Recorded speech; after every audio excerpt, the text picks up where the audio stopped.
পীর নয়। মসজিদের ভিতরে চলে যান, উজু করে মসজিদে ঢুকে 2 রাকাত কাজায়ে হাজাতের নামাজ পড়েন।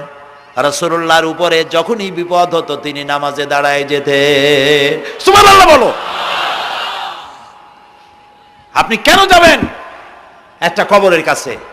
আপনার সাহায্য কামনার জন্য কোনো পীর নয়, আপনার সাহায্যের জন্য কোনো কবর নয়, সাহায্য পাওয়ার জন্য কে? আল্লাহ চান আপনার ঈমানটা খালেস হোক। আল্লাহ তাআলা এটা বরদাস্ত করতে পারেন না যে মানুষ কারো কাছে গিয়া আরেকজনের কাছে গিয়ে নথি স্বীকার করুক। আল্লাহ সহ্য করেন না। ইন্না শিরকা লাযুলমুন আযীম, শিরক হচ্ছে মস্ত বড় জুলম, অত্যাচার। আল্লাহ সব থেকে অপছন্দ করেন কোন গুনাহ বলেন? শিরক। আল্লাহ সহ্যই করেন না। কেন করেন না? একটা যুক্তিতে আসে।